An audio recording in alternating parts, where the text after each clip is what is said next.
Nightcast. Stephen Lloyd Gilbreth brings you the current news from the world today and how it relates to Bible prophecy. Understanding the end-time events leading to the peaceful world tomorrow. Ladies and gentlemen, Stephen Lloyd Gilbreth. Greetings, friends, and welcome to this June 16, 2014 edition of Nightcast. Opening story tonight, northern Iraq is in turmoil with the Islamist militant group ISIS capturing another city on Monday.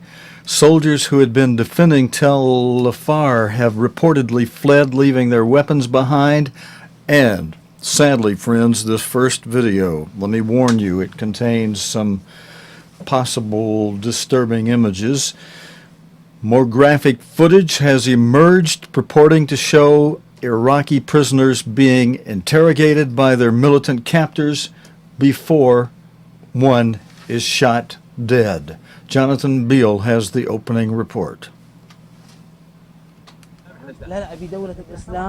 ISIS is continuing its reign of terror in northern Iraq. It's already boasted of executing hundreds of Iraqi troops. These latest images appear to show more being interrogated after their capture. One's told to state that ISIS is in control. We can't independently verify the pictures, nor can we show the images that follow when he refuses and is shot. The Iraqi military say they're now taking the fight to ISIS. Today, the Ministry of Defense released more video of airstrikes on enemy positions. They deny they're losing, even though ISIS has captured another town in the north. There's been a lot of false information about the number of soldiers and volunteers killed by ISIS. These reports have been denied by our military high command, and I'm denying them too. In Baghdad, Shia militia are still responding to their religious leaders' call to arms. They want revenge on the Sunni extremists. Tensions were already high in parts of the city. We filmed the barriers that have separated Sunni communities since the fall of Saddam Hussein. Military watchtowers to check who enters and leaves. And life in Baghdad is getting harder. Prices for some items have already tripled. One of the ironies of the current crisis is though Iraq is a country rich in oil and gas, queues are forming for propane gas. Some of these people here have been waiting for 10 hours to fill their propane canisters in the blazing sun. This old woman complained about the wait and the rising prices. Some in the queue blamed ISIS, but one man told me it was the government that's failed. The gas station manager tried to stop us filming, but suddenly changed his mind when fresh deliveries arrived. Help may have arrived in the shape of a US carrier loaded with warplanes now positioned in the Gulf. Tonight it was being joined by another American warship. The US embassy in Baghdad has also been reinforced. It all points to the US edging towards a decision. When you have people murdering, assassinating in these mass massacres, you have to stop that. And you do what you need to do if you need to try to stop it from the air or otherwise. These discarded Iraqi military uniforms tell a story of a government that was not prepared for the threat from ISIS. And all the talk of intervention by America or even Iran suggests Iraq can't defeat ISIS on its own. Jonathan Beale, BBC News, Baghdad. And friends, this next video from a different reporter will show the Islamist group ISIS has seized the northern Iraqi city of Tal Afar, but the Iraqi forces have hit back with airstrikes near the town. Meanwhile, this video will also show more of the graphic footage purporting to show Iraqi prisoners being interrogated by their militant captors before being shot dead. This report comes from Baghdad with the BBC's John Simpson. The following report contains some disturbing images. Islamic State, says the ISIS man, will live forever, say the prisoners, desperate to please him.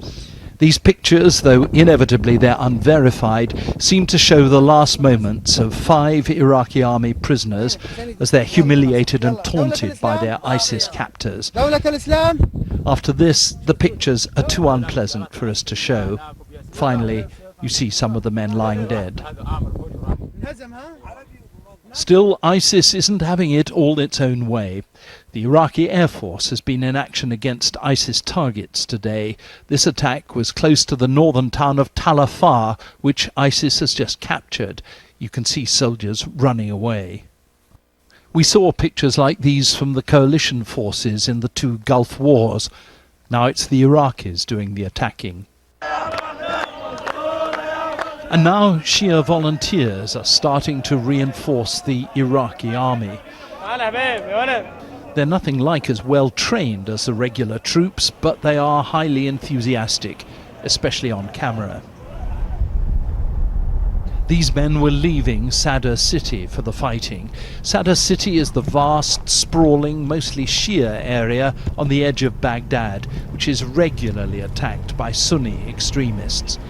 We visited Sadr City today to test the mood. People here would have the most to lose if ISIS and other extreme Sunni movements were to take over. They regard Shias as heretics. It's tricky for Westerners to be here, not so much for the old reason, which was the danger of kidnapping, as for the danger of bombs. They happen almost every day here. There was one last night. They're presumably set by extremist Sunnis who are supporters of ISIS, and the aim is to kill as many Shia as possible. We had the protection here of this man, Hussam Abed Khalef, one of the top leaders of the Mehdi army in Sadr City. The Mehdi army is the main Shia volunteer group in Iraq, large, tough and effective. Do you think it's inevitable now that Iraq will break up into its 3 main parts? I think Iraq will split into 3 parts. What would make that happen? The Sunni part of Iraq believes it's been excluded from government. Because of that, I think it would be the right decision to separate, to stop all this bloodshed.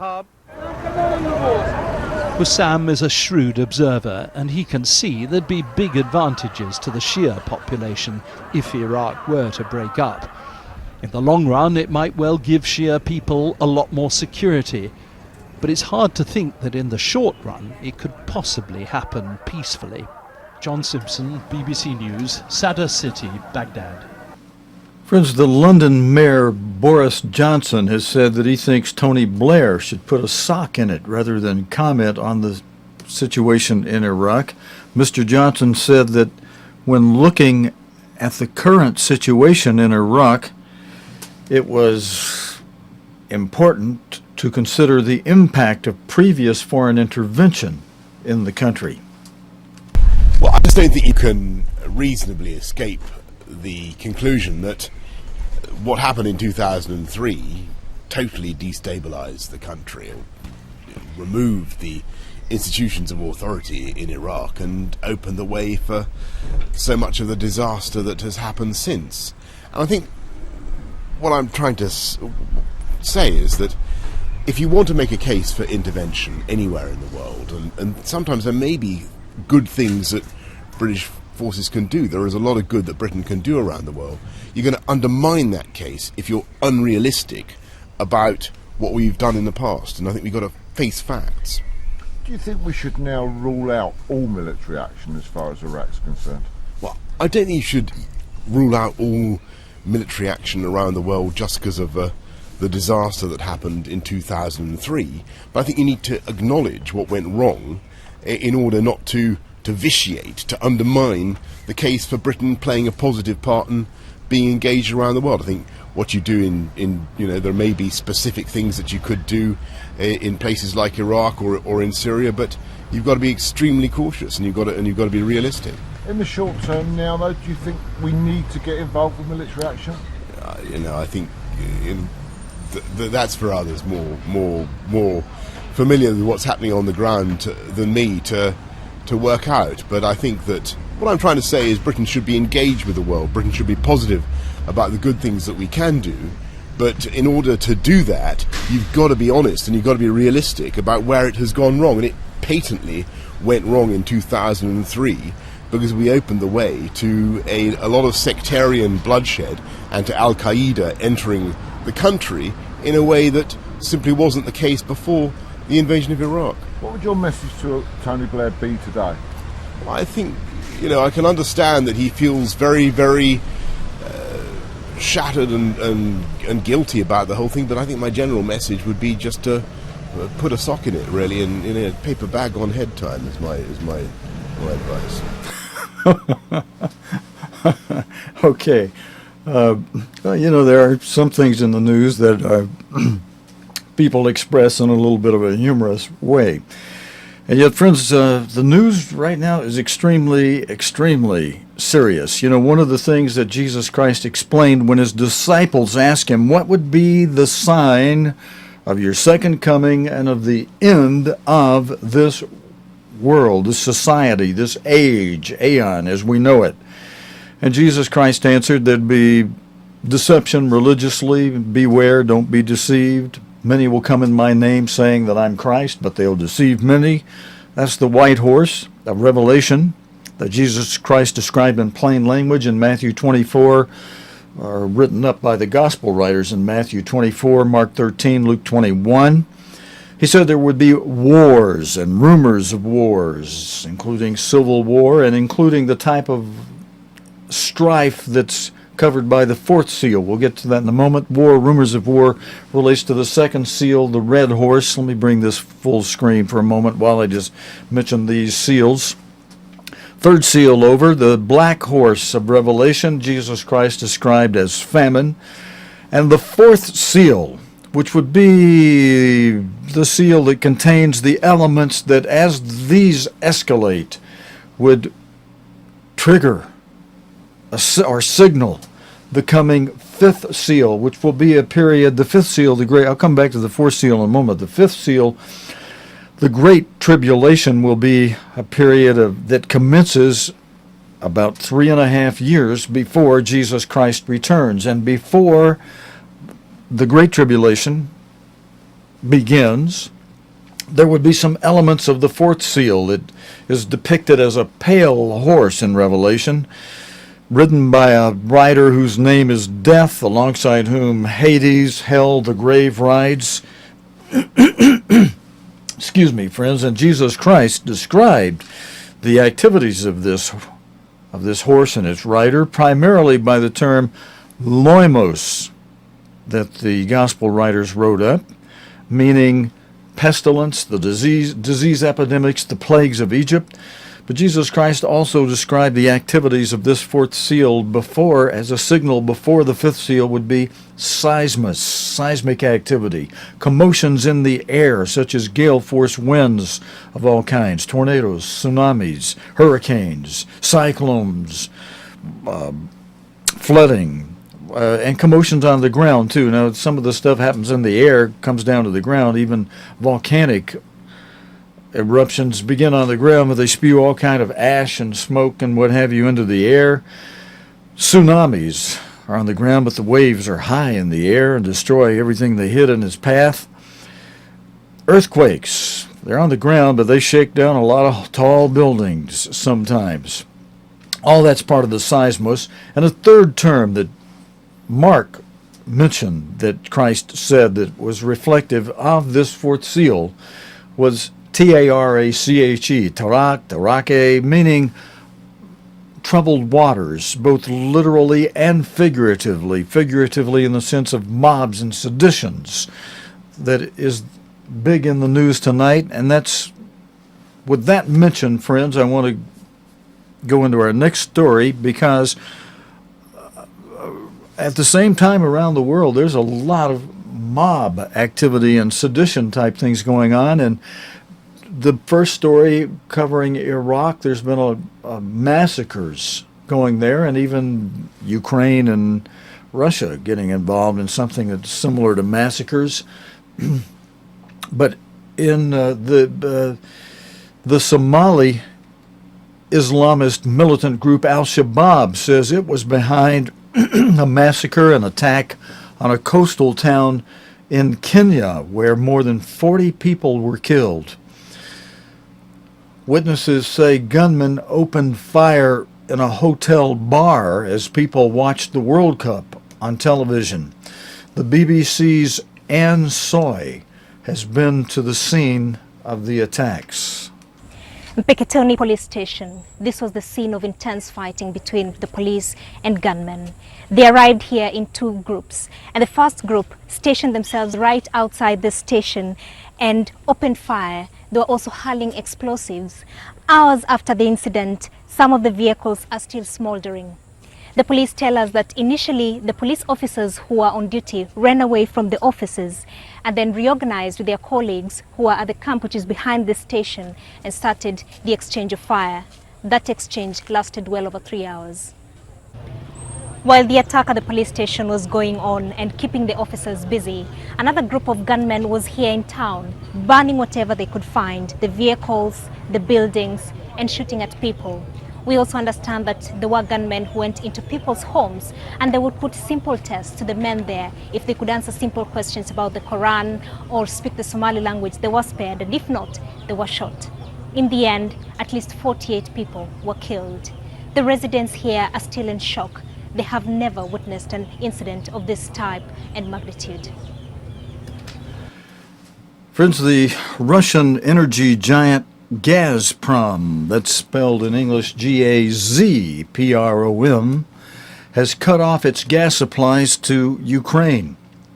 They say that Ukraine must pay up front for its gas now after a deal to repay outstanding debts was not reached overnight. Steve Rosenberg reports from Moscow. Gazprom says that Kiev owes it just under $4.5 billion. It had set a deadline of 10 o'clock Monday morning, Moscow time, for repayment of just under half that amount, around $2 billion. The time came, but the money didn't. So Gazprom announced that from now on, it would only supply Ukraine with gas which Kiev had paid for up front. They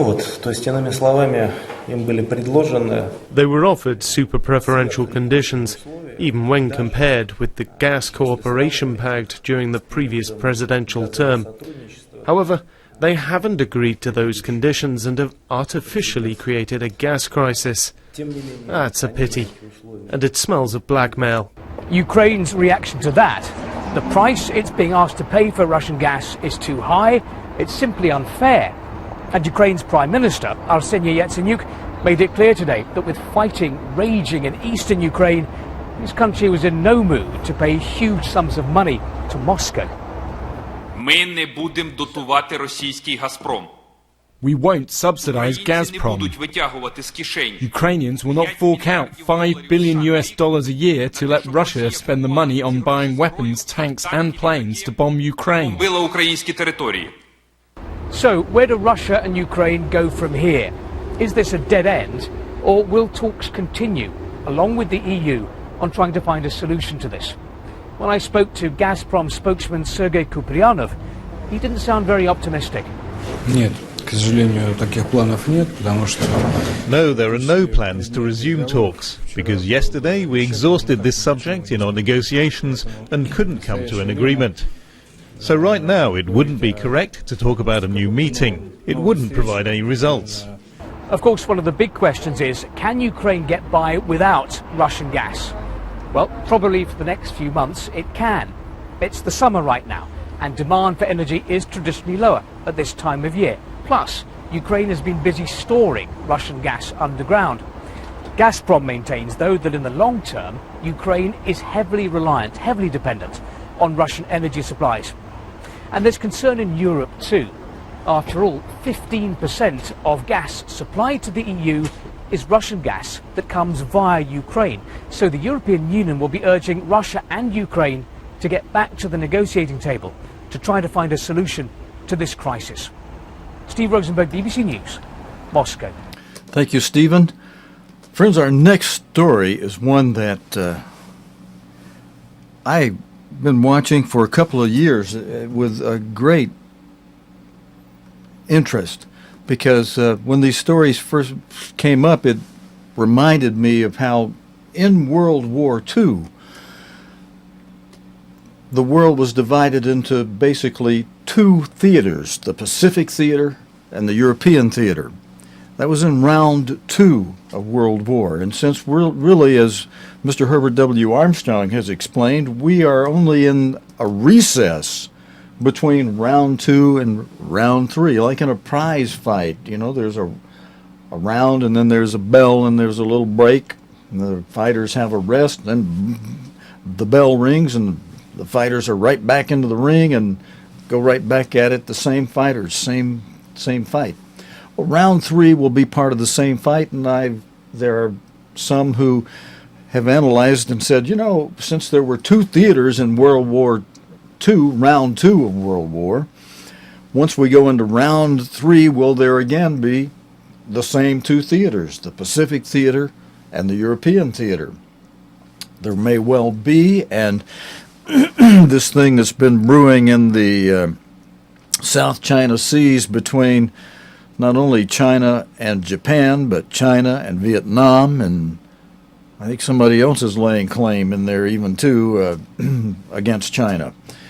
And then the United States finally kind of, they took a non-position for the first year that I was watching this a couple of years ago, and then in the past 6 months, 8-10 months, the United States has decided to show alignment with Japan, and that makes China upset. That makes China inclined to buddy more with Russia, and Russia's glad to buddy with China with the situation in Ukraine, where the United States is leaning toward Europe, which, when you understand prophecy, seems like a dumb mistake, because that's the very enemy that God's going to use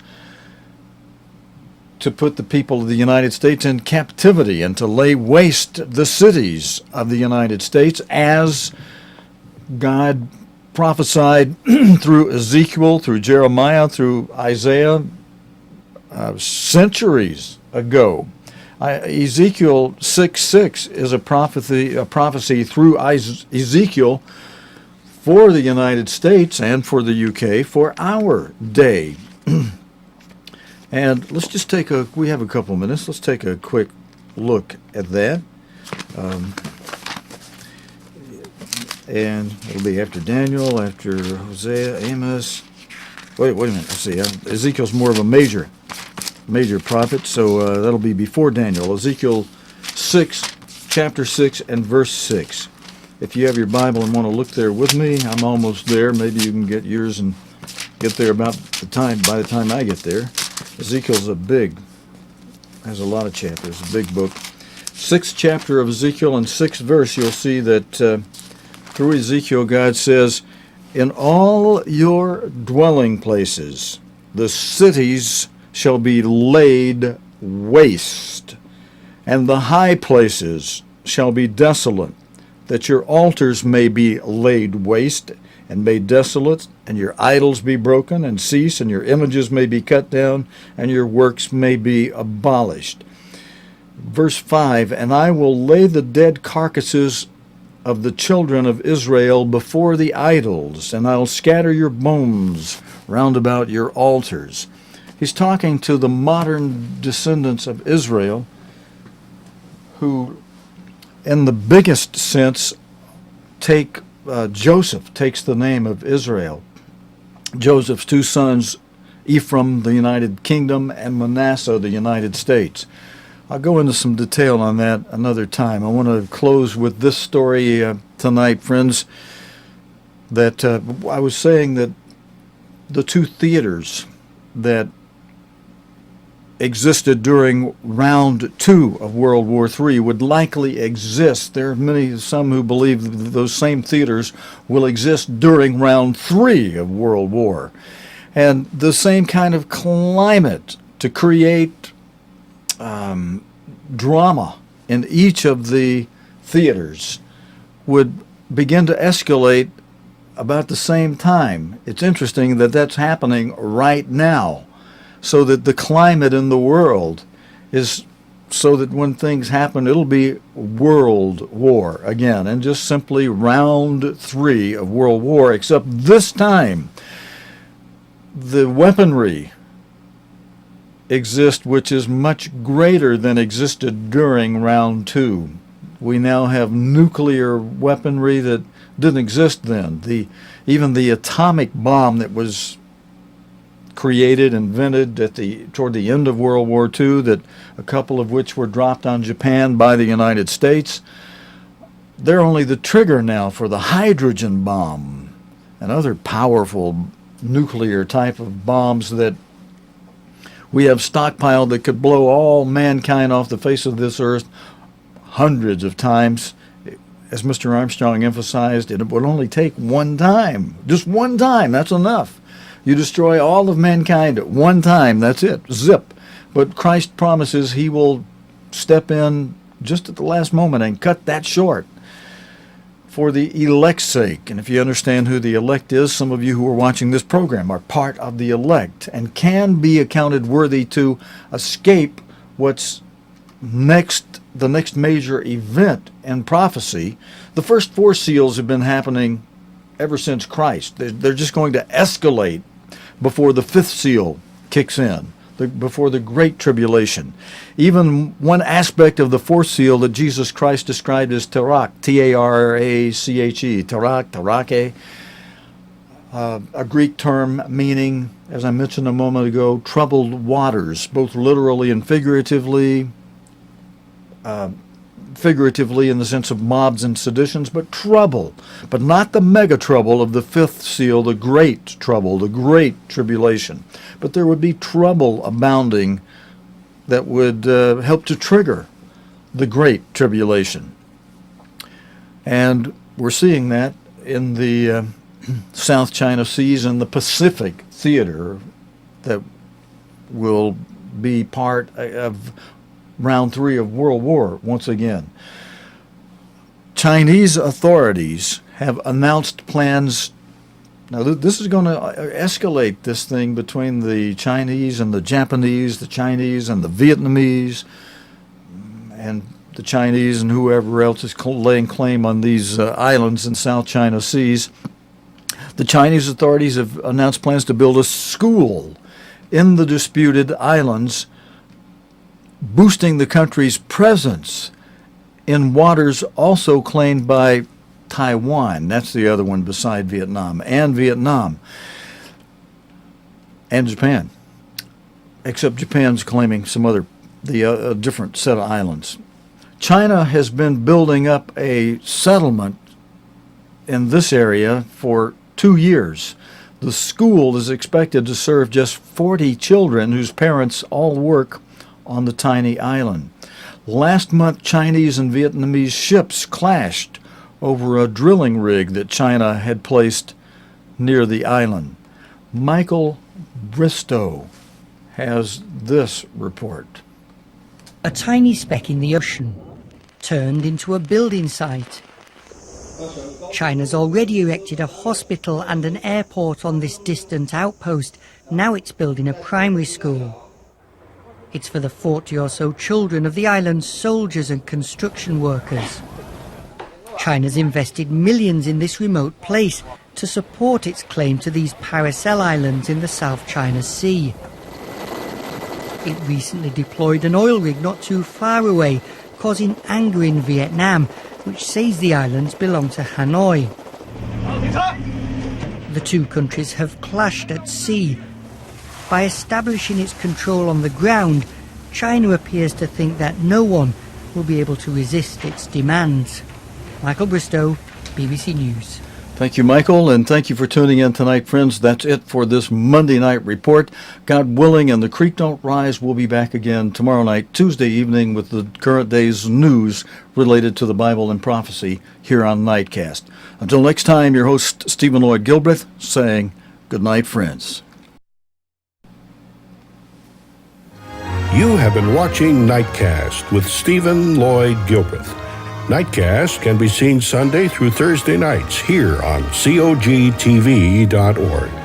Tonight's program is also available anytime on demand in the COGTV.org video archive.